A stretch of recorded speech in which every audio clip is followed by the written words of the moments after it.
Handgun ownership requirements. Unrestricted, no permit or license required. Rifle and shotgun ownership. Unrestricted, no license required. Semi-automatic assault weapon ownership. Unrestricted, no permit or license required. Machine gun ownership. No state restrictions, compliance with federal law only. Firearm uniformity.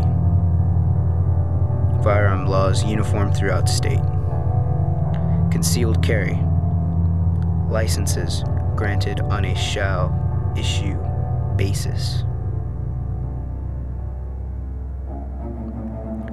Vehicle carry and transportation. Unlicensed individuals and non-residents may not carry handguns on or about their persons while in a vehicle. Loaded rifles and shotguns may be carried in plain view or in a case. Gun violence in schools is unfortunately not a new thing. Back in dinosaur days, I had students that I went to school with that used to carry zip guns or Derringers with them to school because they felt that it offered them some degree of protection.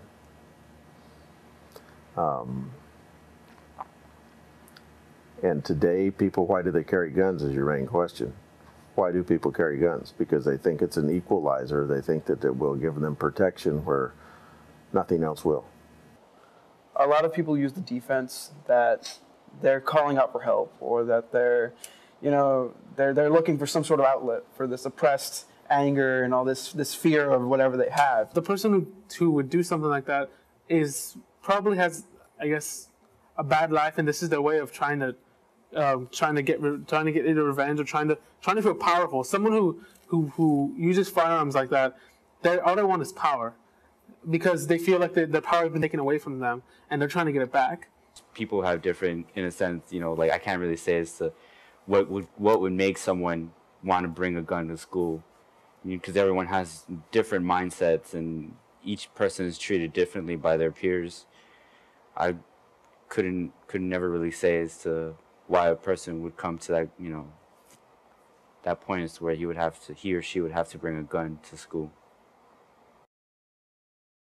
The young man I went to school with that carried a pistol all the time. We didn't check for weapons in those days because mostly they used brass knuckles or knives or chains or baseball bats, fun things. But he had a pistol because his neighborhood was a very rough part of town, and apparently there were people in his neighborhood that threatened his life on a regular basis. So he felt the only way he could have security was to carry an equalizer. The size of the pistol he carried, looking back on it, wouldn't have done much damage. There are always a lot of innocent people hurt, a lot of innocent people killed. They have no training when it comes to using these weapons. They're out there using the weapon carelessly, and who knows who's going to get hit or shot and killed. I believe it was in 2008, 2009. There was an actual gun threat that happened.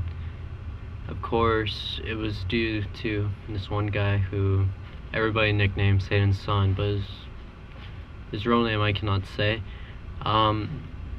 Apparently he was going to bring a gun here, and he had sort of this list, a blacklist, as you may say, and he was going to shoot down some people, and the whole school went into a total freak out, and everybody was exasperated. They were just kind of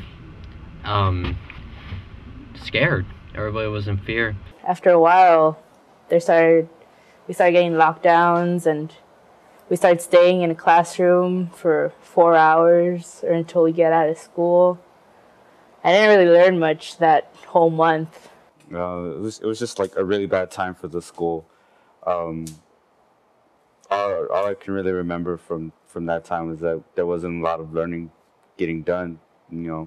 All this violence around was teachers and principal had us locked in these rooms for at least 4 hours a day because of all the violence, and it wasn't a good time. Well, they tried to protect the school by putting it in a lockdown situation, nobody in, nobody out, until they could ascertain whether or not there was a threat on the campus. Many times teachers know as much as students. They don't tell us all the ins and outs of all the incidents that happen. The lockdown in campus is to protect the campus, not letting anybody on campus at the time.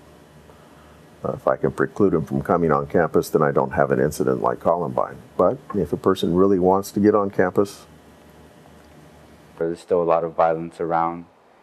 A lot of rumors go around, and people start, getting their feelings hurt, and they want to seek revenge on the person that was, talking mess about them. So that violence never really goes away, and so that fear will always be there. If the parents have a control over their children, it is a big help to law enforcement, whereas on the contrary, parents who aren't responsible and don't know where their children are probably out there the ones that probably have access to guns and joining gangs. We can't be the parents for every individual out there who have no parental control. But it is a scary idea that these individuals can access weapons very easily. Unfortunately, we do what we can, and there's really not a solution. Schools need to pay attention to their students individually, and they need to be aware that there are some students that are more prone to violence than others. They also need to be aware that not every student is the same, and that their needs and their wants are different. And where some students think that they're just teasing, other students perceive that as bullying. Or some just think that we're just having fun, other people perceive that as harassment. Students and teachers and parents and families need to be aware and stay in contact with each other so that they can preclude having issues like that. Because if they don't preclude them, then it can be exacerbated, it can grow to a point where some just are on resolution.